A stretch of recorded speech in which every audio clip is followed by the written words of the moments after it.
অন্যদিকে একই রাতেই তার যে দল মানে তিনি তো আসলে লোনে খেলছেন শেফিল্ডে, লেস্টার নেমে গেছেন। মানে এমন যদি হয় যে তার দু দলকে আসলে ইএফএল খেলতে হয়, তাহলে তো আসলে ইংলিশ প্রিমিয়ার লিগে তার ফেরা হচ্ছে না। ইংলিশ প্রিমিয়ার লিগে ফেরাটা আসলে এই মুহূর্তে আমার কাছে মনে হয় যে না, লেস্টারের অবস্থা এবং একই সাথে তার মেইন মানে তার যে অরিজিনাল হাব সেখান থেকে তো তিনি লোনে গিয়েছিলেন শেফিল্ডে। এখন লিডস এটা চিন্তা করতে পারে যে চ্যাম্পিয়নশিপ খেলবো, এখানে আমরা হয়তো হামজাকে আমাদের দলে নিয়ে আসতে পারি।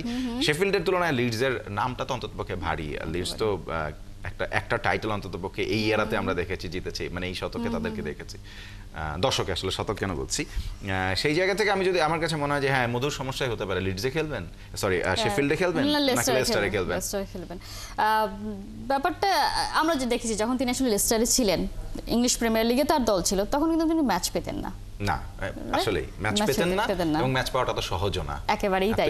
কিন্তু চ্যাম্পিয়নশিপে তিনি রেগুলার ম্যাচ পাচ্ছেন এবং স্টার্টিং 11-এ থাকছেন, এবং তার পারফরমেন্স যদি আমরা এভারেজে দেখি তার রেটিং পয়েন্ট 7-এর বেশি, এবং তার পাস অ্যাকিউরেসি তার সবকিছু যদি আমরা দেখি মানে তার স্ট্যাট কিন্তু চ্যাম্পিয়নশিপে এসে একদম অন্যরকম হয়ে গেছে।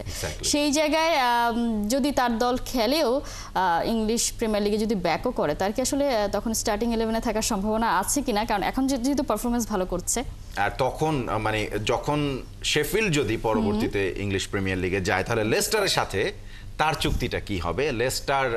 লেস্টার কি আসলে হামজাকে লোনে দিয়েছে, সেই লোন তারা আরো 1 বছর 2 বছর বাড়াবে কিনা, কিংবা হামজাকে একেবারেই কিনে নেবে কিনা? সেই ক্লজ তো থাকেই লোনে, যখন আপনি প্লেয়ার দিবেন পার্মানেন্টলি কিনে নেওয়ার সুযোগটা থাকে, একটা ক্লজ দেওয়া থাকে।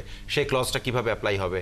আদৌ শেফিল্ড যেতে পারবে কিনা? এখনো পর্যন্ত 2টা ম্যাচ তাদের নকআউটে জিততে হবে, প্লে অফে জিতে যদি যায়, শেফিল্ড যদি মনে করে হামজাকে আমার লাগবে, হামজা আমাকে সেই সার্ভিসটা দিয়েছে, আপনি যেটা বলছিলেন তার রেটিং ভালো, পাস অ্যাকিউরেসি ভালো, মাঠের ইম্প্যাক্টটা খুব চমৎকার। ফুটবলে খুব জরুরি হয় কি, মাঠে আপনার ইম্প্যাক্ট কতখানি, আপনার ওয়ার্ক রেট কতখানি, আপনি কি ধরনের গুরুত্বপূর্ণ ট্যাকেল করেছেন, গুরুত্বপূর্ণ পাস দিয়েছেন, কোন একটা ভালো ইন্টারসেপশন করেছেন, অনেকগুলো ইস্যুস থাকে।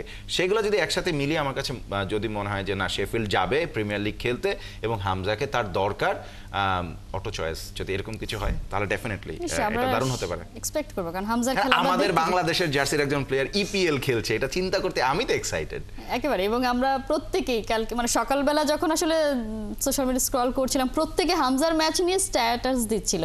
মানে এটা তো একটা দারুণ ব্যাপার যে প্রত্যেকে চ্যাম্পিয়নশিপ ফলো করছে, হামজার কি অবস্থা, হামজা খেলতে পারবে, একজন হামজার জন্য চ্যাম্পিয়নশিপও ফলো করা হচ্ছে। একেবারেই তাই। এবং আমরা যখন আসলে স্ক্রল দেই, তখনও লিখি হামজার শেফিল্ড ইউনাইটেড খেলবে, মানে এটা অনেক বড় একটা ব্যাপার।